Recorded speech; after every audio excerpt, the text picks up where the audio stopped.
Okey, bismillahirrahmanirrahim. Assalamualaikum warahmatullahi wabarakatuh. Selamat pagi, Sofia. Apa khabar? Alhamdulillah baik. Mesti ada di antara anda yang tengok MHI pagi ni kan tengok, ui, Sofia dengan Afat hari ni berbatik. Kerana apa Sofia kita berbatik? Kita mengangkat orang kata cita rasa seni batik Malaysia. Itu kita bawakan setiap hari Khamis insya-Allah, dan pastinya hari ini sangat menarik, banyak pengisian yang kita bawakan. Sebelum itu kita mulakan siaran ni 2 hari lepas. Ini hari jadi sahabat saya ni. Saya nak sebut juga. Okey, terima kasihlah. Terima kasih. Selamat lahir. Sama-sama, semoga Sofia. segala doa tu apa yang awak inginkan terus dimakbulkan insya-Allah. Amin. Terima kasih semuanya. Terima kasih Sofia dan juga semualah, dan saya juga nak wish selamat jadilah kepada anda semua yang mungkin menyambut hari jadi pada hari ini juga. Selamat jadi untuk anda semua. Semoga kita dalam keadaan yang baik sentiasa sihat. Amin insya-Allah.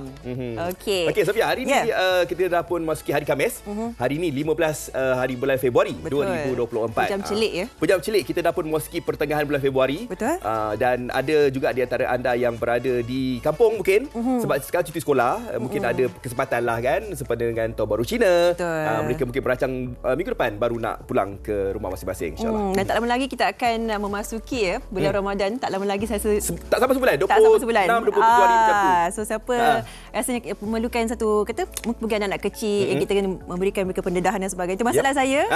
Anak kecil yang membesar sikit nak mengajar mereka berpuasa dan sebagainya. Ini mungkin ada prep talk ni perlu dimulakan sekarang. Yes, betul. Ada cabaran sikit lah ya. Okey, kita mulakan pagi ni dengan perkembangan cuaca lah seperti biasa. Jadi kalau kita lihat ramalan keadaan cuaca pada pagi ini dekat KL, KK, Labuan, Kanga cerah saja. Tetapi di Kuching pagi ini diramalkan ada berlaku hujan lah di beberapa tempat. Semestinya cuaca panas memang berlarutan pada ketika ini, memang terasa bahangnya. Dan inilah dia menunjukkan takat pagi ini semuanya panas-panas belaka. Oh, panas belaka. Macam lagu panas. Okey, kita juga nak membawakan kepada anda semua liputan perkembangan berita luar negara, khususnya di negara Indonesia, di mana sekarang ini sedang berlangsung untuk pilihan raya presiden untuk pegal 2024, di mana apa yang ditulis di akhbar Kosmo pada hari ini, Prabowo tepati ramalan Sofia. Semestinya dikatakan di sini Menteri Pertahanan di landasan menang besar, dan dikatakan pula di Kosmo ini adalah petikan sepenuhnya Prabowo isytihar menang pusingan pertama Pilpres 2024, dan lanjutannya di sini mengatakan memerlukan lebih 50% undi atau sekurang-kurangnya 1/5 daripada undian di lebih separuh daripada 38 wilayah di Indonesia untuk memperoleh kemenangan besar dalam Pilpres 2024. Dan setakat ini regu untuk Prabowo Gibran masih lagi mendahului undian oleh kaedah kiraan cepat dengan mendapat 58.8%. Itu kata daripada badan dilantik iaitu Litbang Kompas katanya. Jadi kita harapkan ada perkembangan terbarulah juga di Indonesia ni, sebab apa, Joko Widodo kata orang tu mengekalkan tahta sebagai presiden. Mungkin ada pertukaran lah lepas ni kan, sama-sama kita nantikan setelah 2 penggal. Baik, kita membawakan inspirasi kepada anda semua kan. Pastinya kalau kita mendengar cerita yang viral, kita akan memetik kisah-kisah itu dan bawa kepada anda. Tapi tentang kanak-kanak ini atau remaja ini sebenarnya yang orang kata sangat bernasib baik. Kenapa? Guru hadiahkan pakej umrah kepada pelajar bersempena dengan Hari Persaraan. Dan kita difahamkan pelajar ini berusia 14 tahun memenangi cabutan bertuah ini dianjurkan di sekolah bersempena dengan Hari Persaraannya, dan berkongsilah dengan kegembiraan itu bersama ibunya sendiri. Ya betul. Kalau kebiasaannya kalau Hari Persaraan ini yang diraikan sudah pastinya yang bersara itulah guru tersebut. Tetapi apa yang mungkin menjadi kelainan dekat sini, seorang guru itu telah pun memberikan cabutan bertuah kepada adik Muhammad Daniel Hakim dari kampung Padang Rokma. Dan kalau tahu ibunya adalah seorang ibu tunggal dan juga berstatus seorang kelainan upaya. Jadi orang kata pemberian ini, hadiah ini memberikan satu makna yang cukup besar. Dan kita difahamkan adik ini akan mengikuti guru tersebut berdekatan dengan hujung tahun ini. Desember insya-Allah. Desember ya. Itu yang saya katakan dekat sini ya. Kalau kebiasaannya kalau guru ini bersara, guru ini telah pun menjadi guru lebih daripada 30 tahun Sofia. Jadi dia kata orang tu dia dapat inspirasi ini apabila guru tersebut baru balik umrah. Jadi dia terfikir bercadang lebih elok rasanya kalau dia memberikan sesuatu agar diingatilah oleh mereka pelajar dekat sana tu. Di mana sangat-sangat bermakna. Kita terus bersama dengan mereka menerusi panggilan video. Assalamualaikum Tuan Haji Ahmad Zaki Muhammad Amin yang bersama kita. yang ketika ini berada di Mekah. Sedang mengerjakan umrah. Alhamdulillah. Alhamdulillah. Dan di sebelahnya kita bersama dengan adik Muhammad Daniel Hakim Muhammad Faiz. Assalamualaikum Daniel. Selamat pagi. Hai. Daniel ada suara tak? Nak dengar? Nak test suara juga. Daniel okey? Sihat Daniel? Assalamualaikum. Waalaikumsalam. Baik, kita terus bertanyakan kepada Tuan Haji dulu, gurunya dulu. Bagaimana perasaannya pada ketika itu kan? Memang kita fahamkan ni dikiranya satu kejutan yang tidak diberitahu sehingga ke kata last minute lah kiranya kan. Bagi Tuan Haji sendiri, perasaan bila melihat wajah adik Daniel pada ketika itu setelah memenangi hadiah tersebut.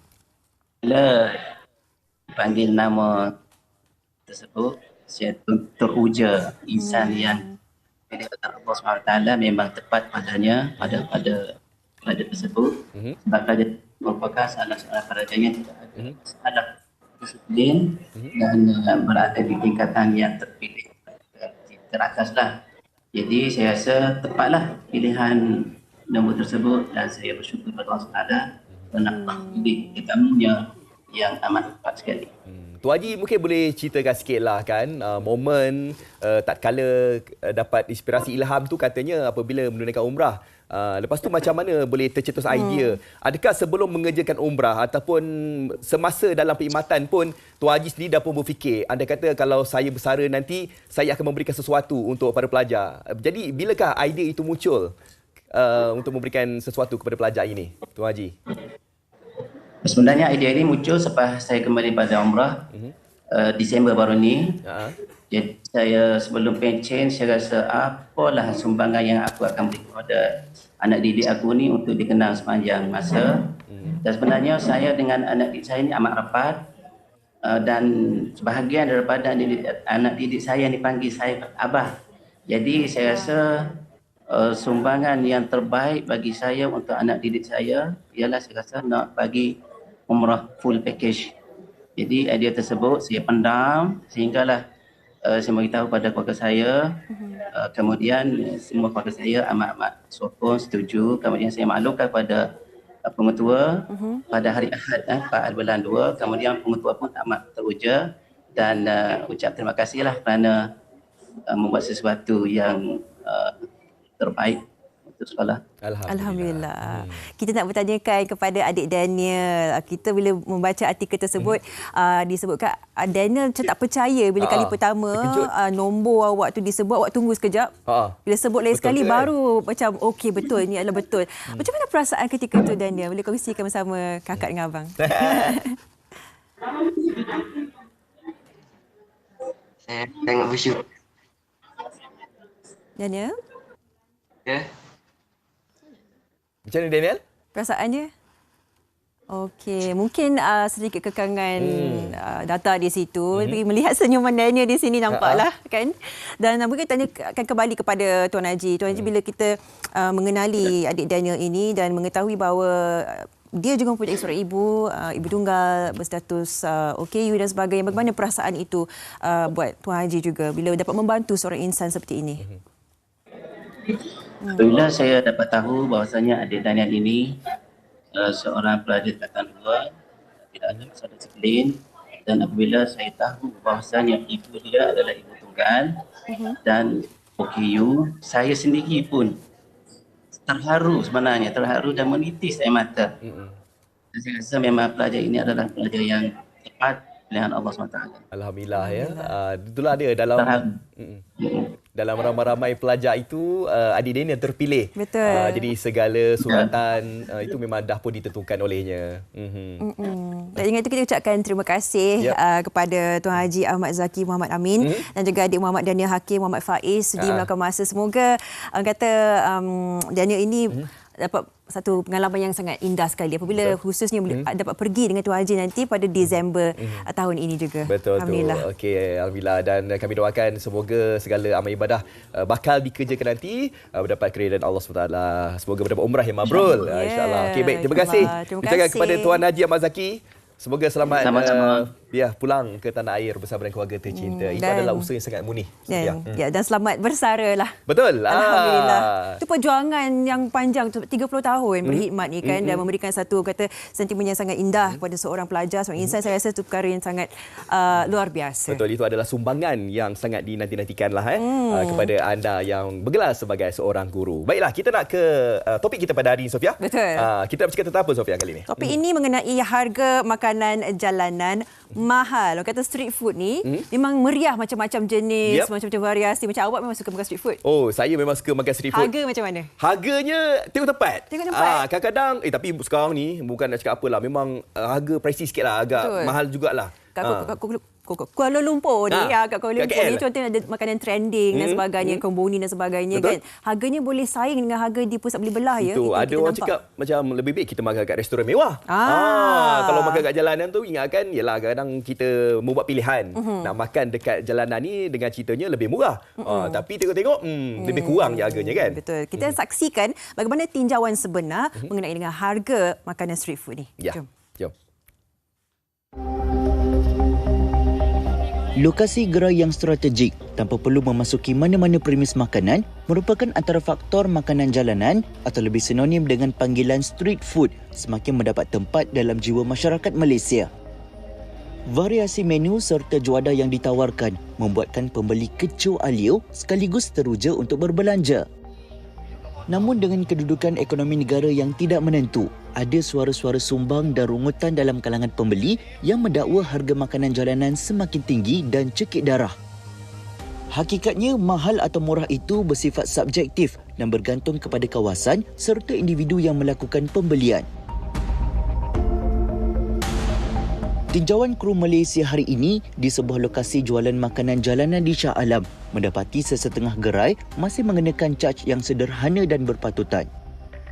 Tetapi apabila ditanyakan kepada peniaga, masih ada pembeli yang kurang berpuas hati dan berharap agar harga jualan diturunkan. Kebanyakannya harga lebih mahal dan mereka argue kat situ lah kenapa dekat luar lebih mahal, kami di sini boleh jual dengan harga yang agak berpatutan.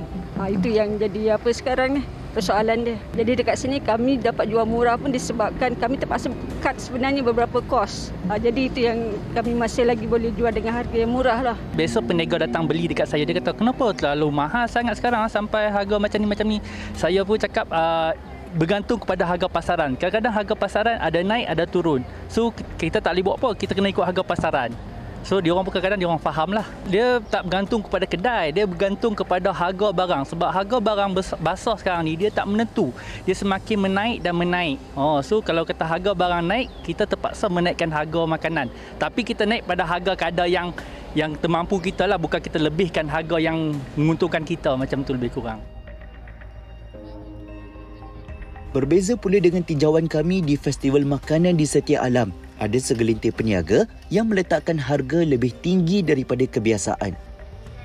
Sebagai contoh, satu cawan air bersaiz besar boleh mencecah sehingga RM8, manakala sebungkus nasi ayam boleh mencecah RM15. Malah ada juga peniaga yang menggunakan nama-nama besar seperti selebriti serta makanan tular sebagai alasan untuk meletakkan harga yang tidak masuk akal. Namun dari sudut pandang peniaga pula, harga makanan yang dijual bergantung kepada banyak faktor seperti kos bahan mentah, sewa tapak serta kualiti makanan yang disediakan. Malah ada juga antara peniaga yang berasal dari luar negeri dan terpaksa menanggung kos pengangkutan untuk menyertai festival tersebut. Harga dia sama abang, macam mana harga kita orang meniaga di Port Dickson, sama je dekat sini. Kalau kita naik nanti orang cakap lagi mahal lah pula, sedangkan harga yang sekarang ni pun kadang ada setengah orang dia cakap mahal lah pula kan. Tapi sama je, kita beli barang-barang pun dah berapa, kita nak goreng tepung lagi, minyak masak lagi, satu hari kadang 5 botol, 6 botol kot. Itu pun dah berapa harga dia dah. Jadi kalau kita nak jual murah lagi, macam mana kita nak ni? Kita jual fruit cocktail, harga untuk satu bun ni RM18, kita pakai 2 jenis. Macam boleh pilih 2 jenis coklat lah. RM18 tu bagi kami berbaloi dah kot sebab dapat pilih 2 coklat. Lepas tu coklat kita pakai semua premium. Bos setiap hari kita beli yang fresh. Tak ada yang macam bos malam kita guna balik tak ada. Harga untuk kedai RM15 sebab kedai kita tak pakai kos. Macam kita main event Joe, Jadi kos dia tu tinggi sikit. So kita kena harga dia lebih sikit. Bagi saya harganya agak pricey sikit, agak mahal sikit. Tapi saya faham lah sebab dia event kan. So agak pricey sikit lah.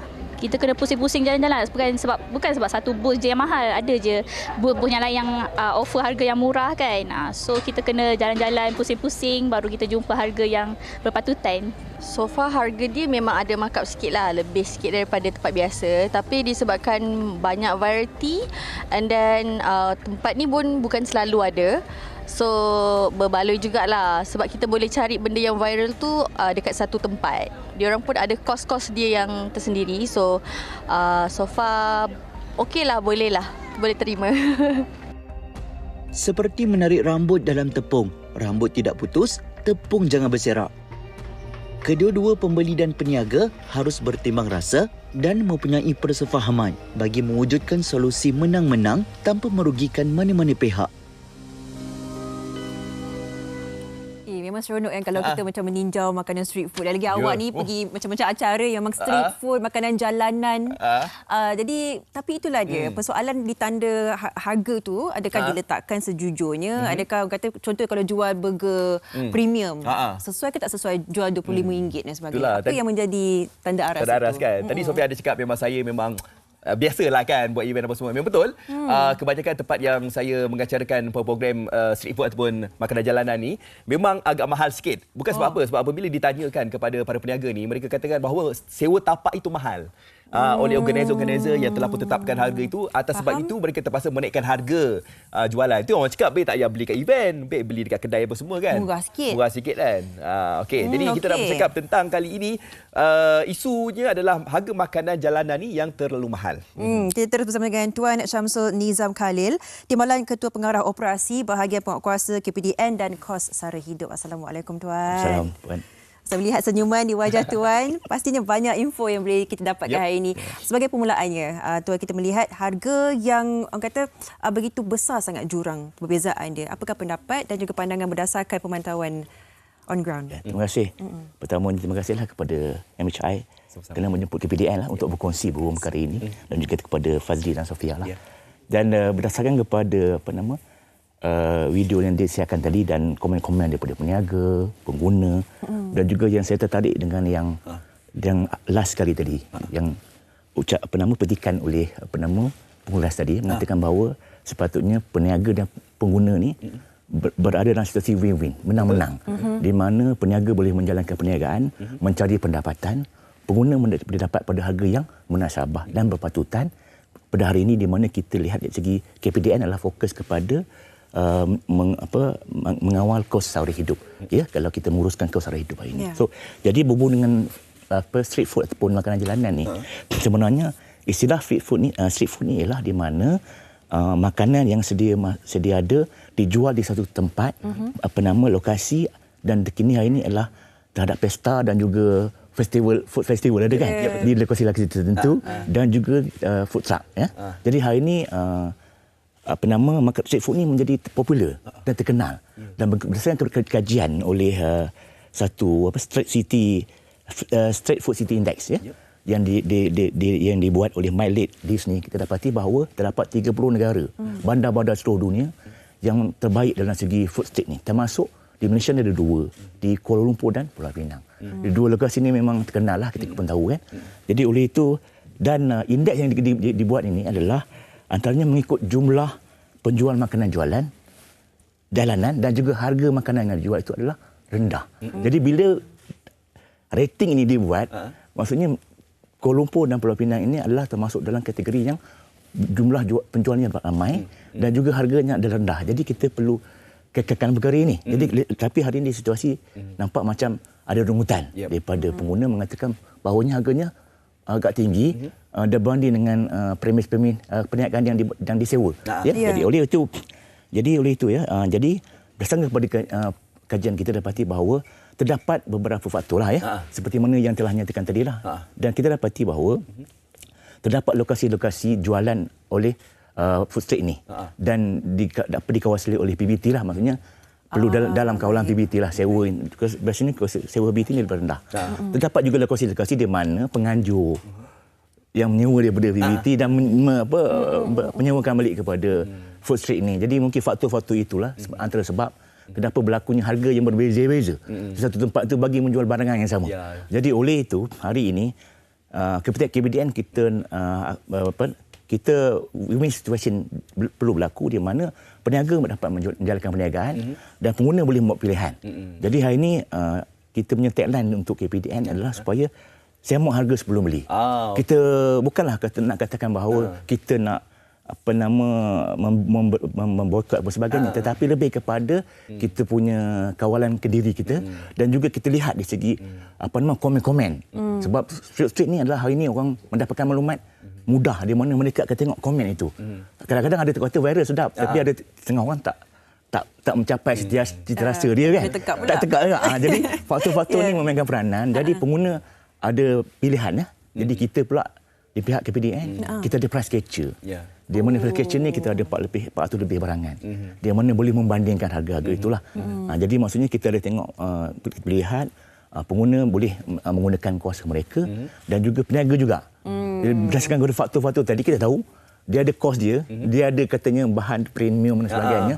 Tapi akhirnya pengguna juga yang boleh buat pilihan. Hari ini kalau dijual terlalu tinggi, pengguna tak pergi, so pengguna ada kuasa sebenarnya. Banyak faktor yang kita lihat hari ini. Kadang-kadang kalau isu-isu yang berhubung dengan perkara ini banyak pengguna menggunakan hak dia. Baik, betul. Kuasa pengguna ini penting. Kita kena pandai gunakan juga dan kita ada komen kat sini. Betul. Okey, ini rakan-rakan kami dekat Facebook tuan.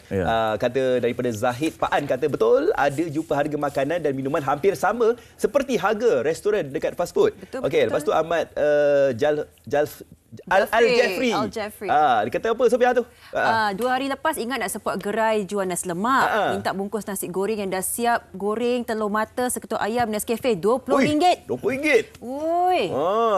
Lain macam. Nampak? Okey. Lepas tu Amin Nurudin kata, Assalamualaikum warahmatullahi wabarakatuh. Memang betul harga street food ni agak mahal pada masa ini. Tapi maybe sebab bergantung pada harga bahan yang tak menentu dan pada menu tertentu gunakan bahan yang mahal seperti makanan ataupun masakan western dan ikut tempat sama ada badan. Betul? Ini apa yang tuan katakan tadi, tempat ataupun harga itu bergantung juga kepada tempat yang kita jual tu. Macam KL, Pulau Pinang, badan-badan besar ni sudah pastinya harganya berbeza lah berbanding kalau kita pergi ke kampung-kampung. Kan? Okey, tuan, nak tanya pula dari segi mungkin pihak KPDN sendirilah, dari segi pemantauan, tinjauan, apa yang mungkin dilakukan. Macam bagi pihak kita, price catcher tu yang tadi kan. Okey, bagi pihak jadi dari segi penguasaan ni, sebab Kementerian memang sentiasa menjalankan perniagaan. Di seluruh negara kita ada lebih kurang 73 cawangan di seluruh negara. 2,200 pegawai penguatkuasa dan 900 pegawai pemantau harga. So setiap hari mereka turun padang untuk melihat dari segi situasi harga bekalan. Dan juga bagi maksud ini, harga food street Encik Fazli dan juga Sofia, kita memang menjalankan perniagaan di bandar dan luar bandar. Dan bagi membendung kenaikan harga yang tidak munasabah ni kan. Sebab dari segi perundangan sedia ada memang mencukupi untuk kita mengambil tindakan terhadap mana-mana pihak didapati menaikkan margin atau markup keuntungan mereka. Bukan isu naik harga tetapi lebih kepada menaikkan margin keuntungan. Maksudnya faktor kenaikan harga itu kita perlu lihat bahawa apakah yang menjadi penyebab kepada kenaikan harga tersebut. Dan pertamanya kita akan keluarkan notis di bawah Seksyen 21 untuk mendapatkan maklumat. Kos dia, harga jualan dan sebagainya. Dan selepas itu kita akan meneliti dokumen-dokumen dan sekiranya memang berlaku kesan, berlakunya kenaikan margin keuntungan, barulah tindakan perundangan akan diambil. Tapi sebenarnya kita nak supaya pematuhan lebih perlu diambil oleh pihak peniaga supaya memastikan bahawa harga yang dijual itu adalah munasabah dan juga tidak terlalu tinggi bagi food street ni. Sekarang ada faktor-faktor dia berbeza. Apa yang dikatakan oleh pengguna dengan komen-komen oleh itu adalah benda yang munasabah, yang masuk akal. Jadi oleh itu kita tak, walaupun kerajaan tidak mengawal harga food street ni, tetapi inisiatif perlu diambil oleh pihak peniaga dan pengguna juga perlu mengambil tindakan supaya kita nak bahawa semua pihak boleh mendapatkan pendapatan daripada food street ini. Sebab hari ini banyak juga hari ini orang yang dah mula berniaga. Yang berniaga hari ini banyak kita dapati di tepi jalan jembatan. So kita memang kerajaan memang menggalakkan supaya mereka menjalankan perniagaan, tetapi jangan selalu menaikkan harga yang terlalu tinggi menyebabkan pengguna akhirnya dia akan gunakan hak dia.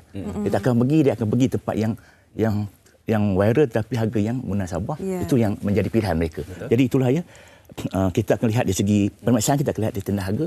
Tanda harga perlu jelas supaya pengguna boleh buat pilihan. So kita tak nak nanti bila tidak letak tanda harga, mereka telah pakat bahawa kita harga sama saja. Jadi dia akan merugikan pengguna. Alat timbang yang ketiga, harga menggelulukan. Harga dipamerkan tak sama dengan harga yang di cash register tu ataupun dekat dia punya POS tu. Jadi oleh itu kita melihat supaya peniaga menjalankan tanggungjawab mereka, pengguna juga dapat menjalankan dia punya peranan. Akhirnya masing-masing mendapat keuntungan daripada aktiviti perniagaan. Salah satu pendapatan baru bagi rakyat negara kita kan hari ini, mereka yang lebih suka berniaga sendiri dan mereka mendapat menjalankan pendapatan daripada perniagaan ini. Akhir sekali mungkin satu pesanan lah kepada semua peniaga, sama ada peniaga yang sedia ada ataupun bakal menjadi seorang peniaga.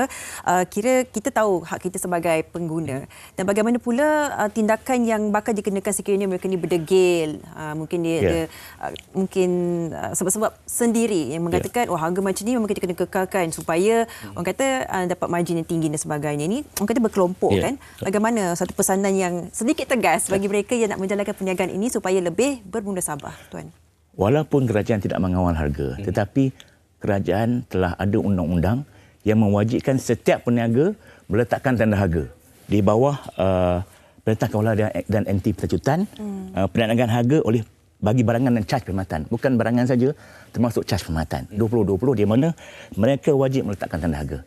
Dan jika gagal, mereka boleh dikenakan bagi pertubuhan perbadanan atau syarikat boleh denda sehingga RM100,000 dan bagi kompaun maksimum RM50,000. Bagi individu boleh denda sehingga RM50,000 dan kompaun RM25,000. Manakala bagi mereka yang mencatut di bawah Seksyen 14 Seksyen 1 atau Kawalan Harga Anti Pencacutan, mereka boleh syarikat boleh denda sehingga RM500,000 dan individu boleh denda sehingga RM100,000 atau 3 tahun penjara. Jadi maksudnya tak berbaloi kalau kita nak untung sikit, tetapi akhirnya kita boleh dikenakan tindakan. Jadi oleh itu kami di KPDN ni menggalakkanlah supaya peniaga ini menjalankan perniagaan secara beretika dan untuk jaga masa panjang. Sebab perniagaan ini adalah perniagaan ini telah pendapatan kan. Jadi oleh itu mereka perlu berhati-hati dan dapat beli jiwa pengguna. Hari ini bila dia dapat pengguna ni harga lebih sikit pun tapi dia servis yang diberikan, kualiti makanan, kebersihan, itu yang menjadi pilihan dia. Sebab harga mahal adalah satu yang subjektif, tetapi akhirnya pengguna akan buat pilihan dia. Jadi sebab hari ini banyak orang menawarkan produk yang sama pada harga bayaran, tapi pengguna akhirnya dia akan tengok. Itu yang sebenarnya kita galakkan supaya biarlah kita tidak tanpa kita mengekang mengawal harga dia, tapi maksudnya biar berlaku secara natural, secara semula jadi. Baik, Tuan. Sisi sikit, Tuan. Dia nak habis tadi. Jadi sekarang ni pengguna ni dah macam tak sabar lagi ni mereka nak buat aduan. Sebab sekarang ni kalau kita tengok dah macam jadi trend sekarang ni, mereka nak buat aduan, mereka viral kan. Dulu. Barulah macam pihak daripada kerajaan sendiri nak ambil tindakan. Jadi sekarang ni apakah tindakan susulan yang harus mereka buat? Pertama ini kerjasama orang ramai supaya jangan viral dululah. Maksudnya buat aduan pada kita dulu, kemudian sebab bila viral dulu, pihak-pihak terlibat akan menghilangkan bukti-bukti. So masa kita pergi dah tak ada dah. Betul. Jadi oleh itu buat aduan kepada kita sebab kita KPDN memberi jaminan bahawa aduan bekalan harga ni kita akan set dalam masa 24 jam. Baik. Dekat mana Tuan? Nak buat aduan tadi, kita pertama ni secara WhatsApp aja. Kita ada aduan suri, secara QR code, di mana nombor dia WhatsApp dia 079 848 8000 dan 079 279 4377. So WhatsApp aja hari ni boleh, tak payah kita buat masuk dalam aduan. WhatsApp aja dia akan masuk dalam sistem kita akan terus jaga kesihatan dalam masa 24 jam. Dan nasihat kita lah last kali kepada pengguna dengan peniaga ni. So pengguna ni merancang perbelanjaan, bijak berbelanja, pilih mana pasar raya ataupun yang menjualkan jual murah dulu. Boleh tengok sebab harga. Kemudian peniaga pula supaya dari segi dapat, kita sekarang KPDN sedang untuk promosikan dari segi bis berkat ini. Bis berkat dan juga supaya sama harga sebelum beli. Inilah supaya kita win-win situation tadi. Semak harga sebelum beli. Mudah jangan melantak dulu. Jangan dulu tak puas hati kepada FYP. Jadi kita buat cara yang baik. Kita ucapkan terima kasih kepada Tuan Syamsul Nizam Khalil, Timbalan Ketua Pengarah Operasi Bahagian Penguatkuasa KPDN dan juga Kuasa Hidup. Kerana segi belakang masa, topik yang kata menarik kan, saya rasa lebih ramai yang lebih cakna berkenaan dengan pembayaran ataupun harga yang diletakkan bagi makanan perjalanan seperti ini. Okey, kita dah berhenti pada seketika. Terima kasih tuan. Okey, dan lepas ni kita bercakap tentang tahun melawat Perak 2024. Tuan suka Ayo kita. Saya orang Perak. Jom ayo. Yuk, Semua ke Perak kita. Jangan ke mana-mana.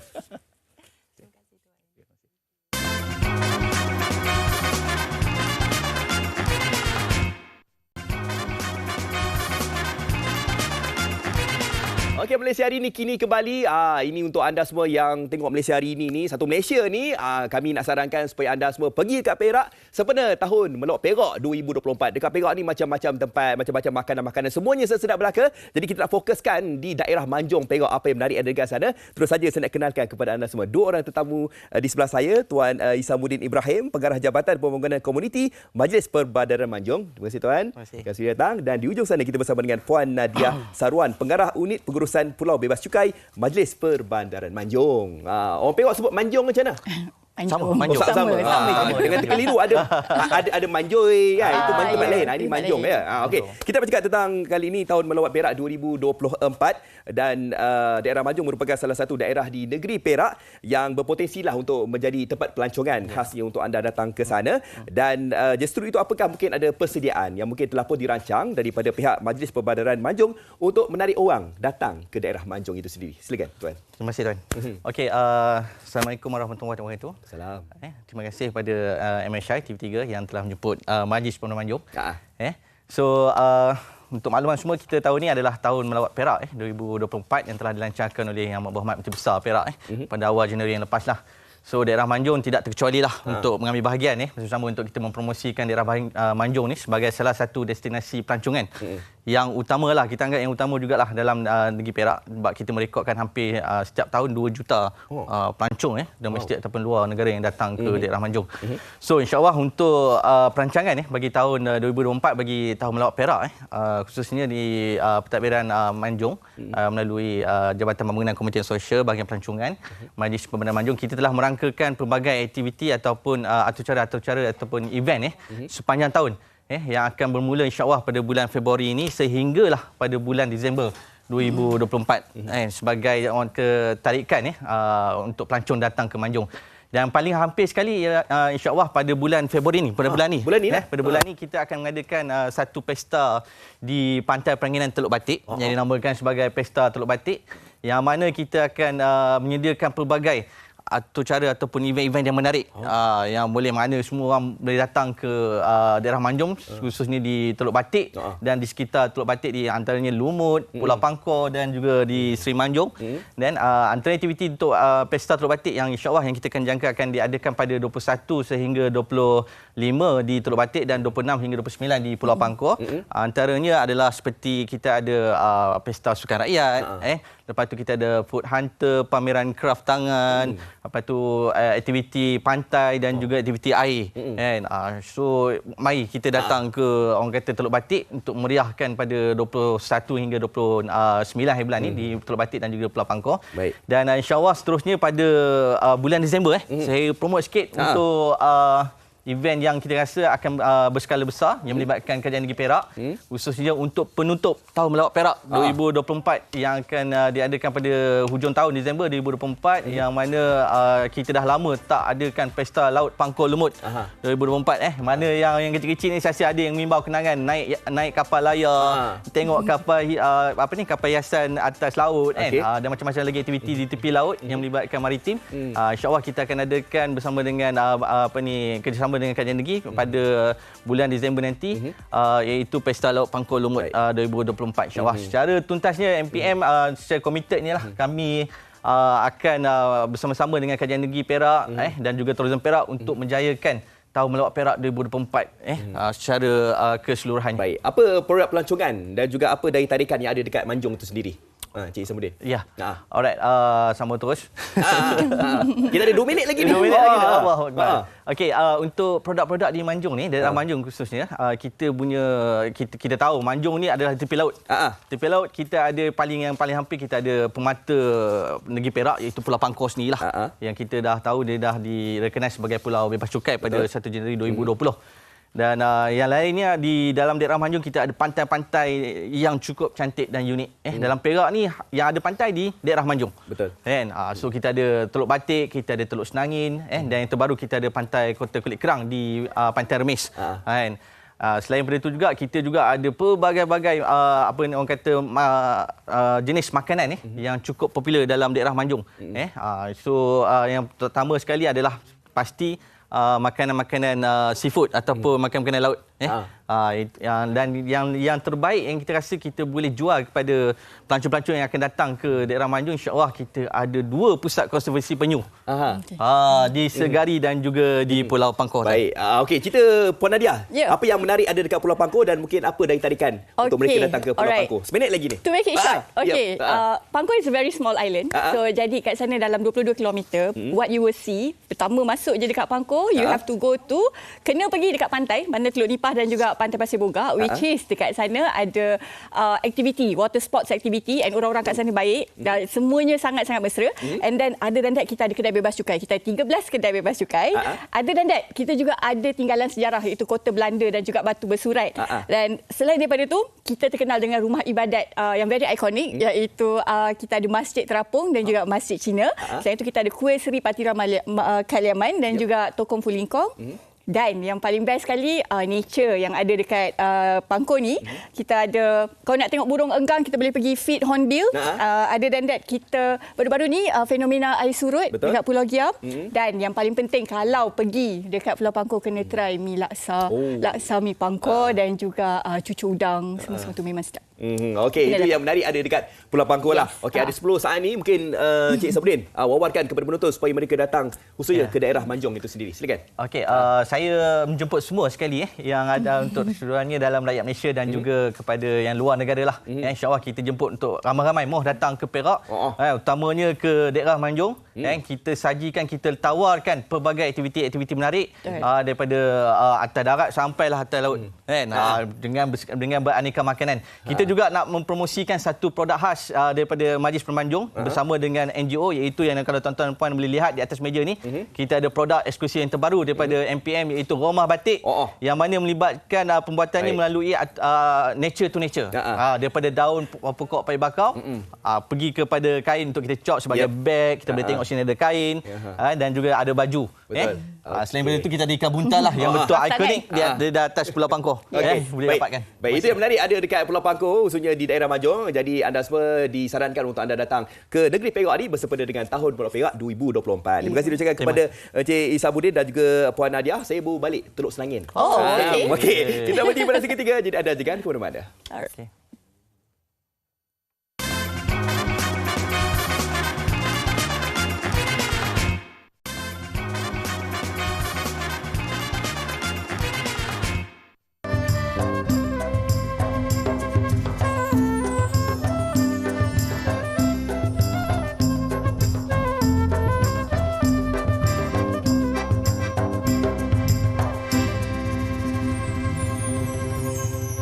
Hari Kraft Kebangsaan 2024 bakal berlangsung dan saya pasti ramai yang tak sabar untuk melihat apakah yang bakal disajikan kepada keseluruhan rakyat Malaysia. Sememangnya satu acara yang pasti kita ingin berada di sana. Kita terus bersama dengan tetamu saya, Encik Azran Arif, Pengarah Kanan Bahagian Pembangunan Industri Kraft Tangan Malaysia. Assalamualaikum. Salam. Cantik kita berbatik hari ini. Hari batik kita. Memang. So kita kena pakai batik. Betul. Dan mungkin sebagai permulaan, Encik Azran, tentang Hari Kraft Kebangsaan 2024 ini yang dianjurkan oleh Kraft Tangan Malaysia, apa yang menarik, apa yang baru pada tahun ini yang apa boleh kita saksikan tidak lama lagi. Okey. Bismillahirrahmanirrahim. Assalamualaikum warahmatullahi wabarakatuh. Pertama kali terima kasihlah kerana memberi peluang dan luang kepada saya pada hari ini untuk bercerita berkenaan dengan Hari Kraft Kebangsaan. Jadi Perbadanan Kemajuan Kraft Tangan Malaysia, sebuah agensi di bawah Kementerian Pelancongan Seni dan Budaya akan mengadakan Hari Kraft Kebangsaan ataupun HKK 2024 yang akan bermula pada 21 Februari hingga 4 Mac. Bermula 10 pagi, 10 malam di Komplek Kraft Kuala Lumpur. Jadi program ni sebenarnya bukan sekadar kita adakan di Komplek Kraft saja, tapi kita juga perluaskan sambutan Hari Kraft Kebangsaan di peringkat negeri juga, di mana kita ada 12 lokasi terpilih di seluruh negara untuk kita adakan juga program-program ini sehingga 7 April Maknanya 21 Mac ni sampai 7 April ni sambutan Hari Kraft Kebangsaan. Tapi yang di Komplek Kraft Kuala Lumpur ni kita adakan 21 Februari sampai 4 Mac. Jadi untuk Hari Kraft Kebangsaan pada hari kali ini kita banyaklah program-program yang kita akan sajikan kepada pengunjung, di mana macam aktiviti jualan kraft, demonstrasi kraft, pameran produk baru. Tapi apa yang saya nak highlight kat sini adalah jualan produk kraft. Jualan produk kraft. Jualan produk kraft, di mana pada tahun ini kita mensasarkan seramai 640 usahawan yang akan terlibat dengan Hari Kraft Kebangsaan ini, di mana usahawan ini datang daripada seluruh negara. Masuk Sabah dan Sarawak, dan mereka ni akan bawa pelbagai produk kraft, tekstil, songket, batik, sebagainya, produk anyaman. Jadi inilah peluang kepada masyarakat kita untuk mendapatkan produk-produk kraft di seluruh negara. Tulen dan asli. Yes, yang penting produk kraft Malaysia. Okey. Jadi selain daripada aktiviti-aktiviti jualan tersebut, kita pun adakan aktiviti galakan pengunjung dan sebagainya lah.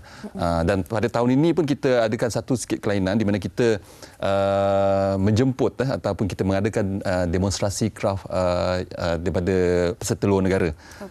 Pembuatan je.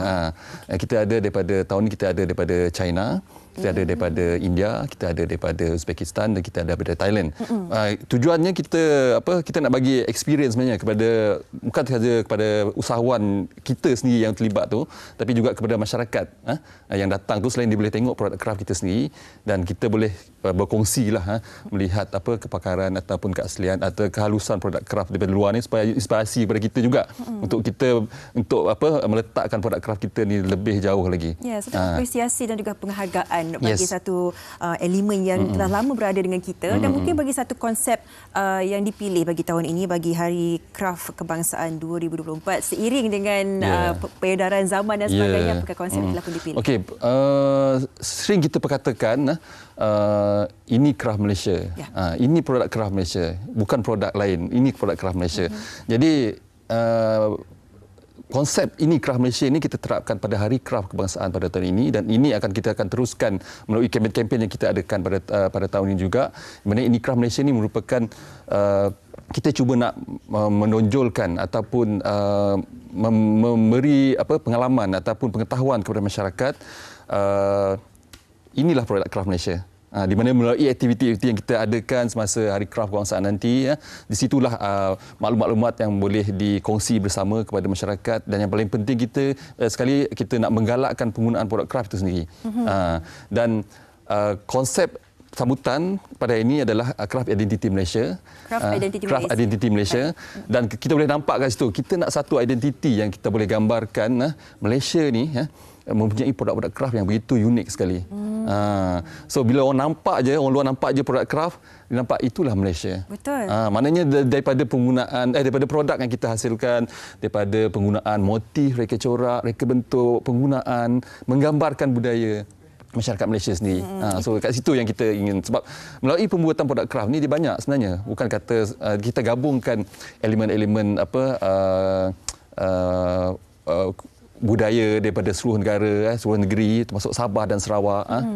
Kita gabungkan isu. So kita ada, setiap negeri itu ada identiti dia sendiri yang menggambarkan melalui produk kraft. Itu yang paling mahal sekali lah, betul. Dengan kraft ataupun Malaysia perlu kita pertengahkan lagi. Dan masa 20 saat yang terakhir ni, apa yang boleh disampaikan untuk ramai lagi rakyat Malaysia untuk sama-sama berada di acara ini? Okey, saya menyeru kepada semua untuk sama-sama datang ke Hari Kraft Kebangsaan, bermula pada 21 Februari ini sehingga 4 Mac di Komplek Kraft Kuala Lumpur. Dan Sofia jangan lupa datang sekali, dapatkan batik-batik yang cantik-cantik sekali. Saya suka batik ni. Dan kita mengharapkan sesuatu yang boleh memberi satu pengalaman yang menariklah kepada pengunjung-pengunjung, di mana apa yang berkaitan dengan produk kraft semua ada semasa Hari Kraft Kebangsaan. Hari Kraft Kebangsaan adalah acara yang anda perlu pergi, bawalah keluarga anda, rakan-rakan anda beramai-ramai, kita meriahkan lagi. Terima kasih kita ucapkan kepada Encik Azran kerana sudi meluangkan masa dan memberikan kita satu pendedahan yang lebih jitu lagi berhubung dengan acara ini. Kita akan berehat seketika, jangan ke mana-mana.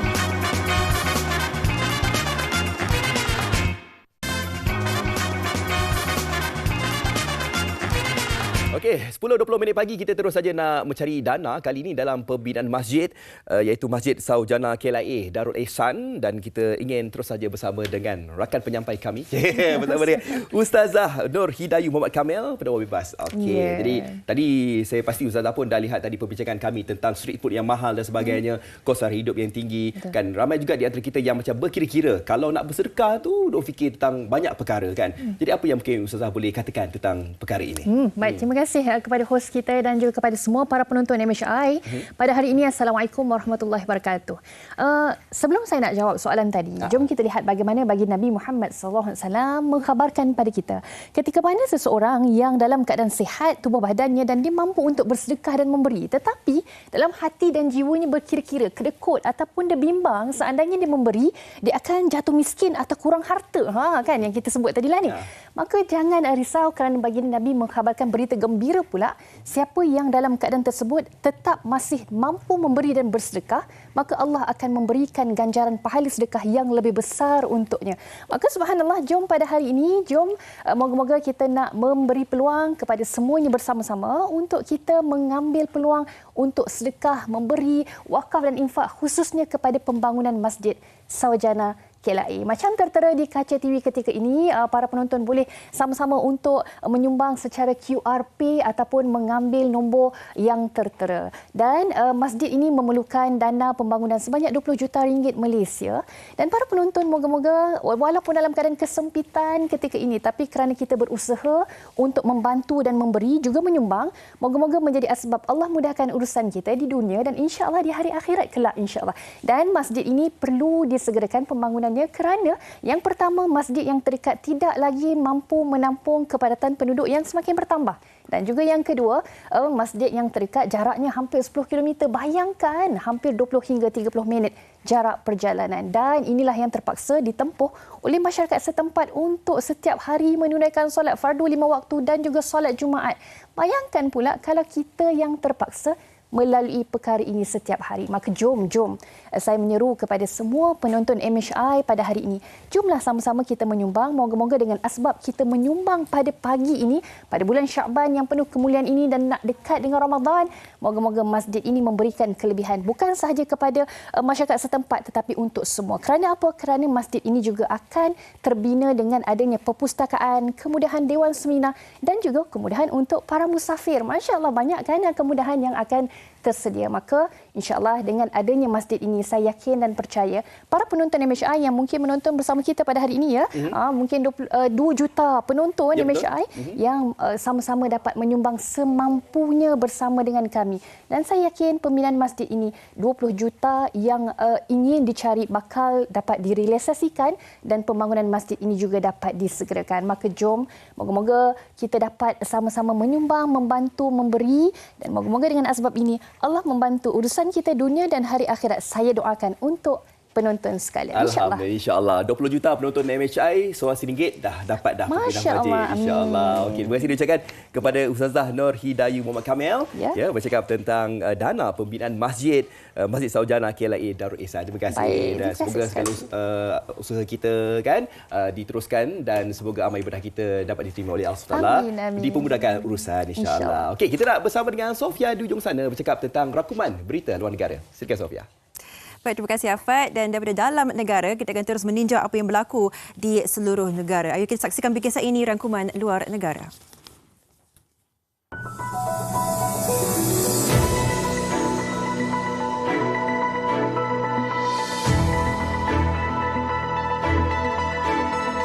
Pengumuman Israel berhubung hasratnya melakukan operasi ketenteraan di Rafah mendapat kecaman pemimpin dunia.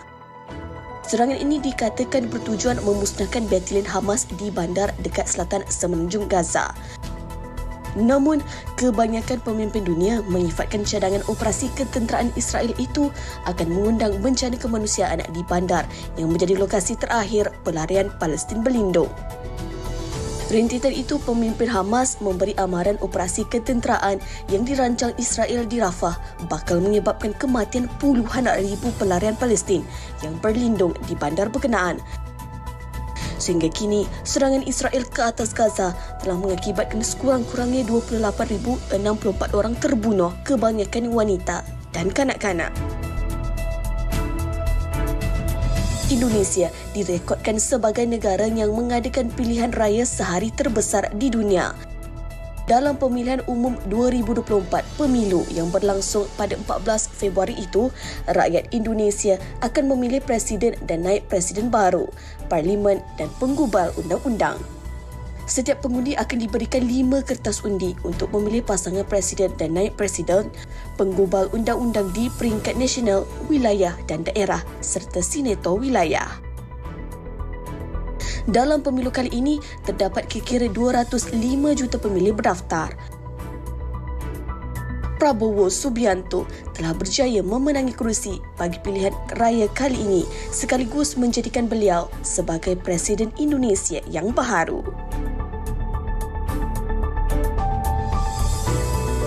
Bersempena perayaan Tahun Baru Cina, sebuah pameran patung Raja Naga setinggi 3.9 meter, 1.8 tan, Aobao dan patung beruang setinggi hampir 6 meter, Beibei, berjaya memukau pengunjung di Bandar Dalian, wilayah Liaoning di timur China.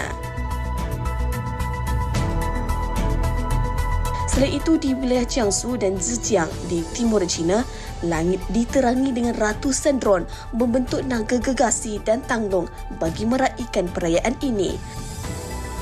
Sambutan tahun ini disambut meriah kerana Tahun Naga dianggap sebagai tahun yang bertuah dalam zodiak masyarakat Cina. Berita luar negara dahsyat kan kita tengok kita Tahun Naga yang disambut tahun ni memang meriah dan kita tahulah bagi mereka yang berkepercayaan seperti ini mereka tahu mengatakan bahawa Tahun Naga ni tahun yang bertuah bagi mereka. Dan sebenarnya bukan untuk semualah. Tapi apa pun kita nak selamat Tahun Cina untuk Sofia. Terima kasih. Dan keluarga Sofia. Tak terlambat lagi kan? Awak nampak macam ala-ala Cina juga. Ada baka-baka Cina tu ada lah kan. Okey, kita nak meraihkan mereka di Facebook. Masih lagi bercakap tentang tajuk kita pada hari ini iaitu makanan jalanan harga yang mahal. Okey, dekat Facebook ni kita raikan siapa ni Sofia? Jadi dekat di sini Iza Firzis bagi saya sedap okeylah tapi kuantiti biarlah lebih sikit. Macam semalam saya beli kuih ketayap satu pegang RM4. Sedih kecewa inti hampas kelapa. Belum lagi bulan Ramadan. Itulah dia ni ada yang kegelisahan bukan tak nak support.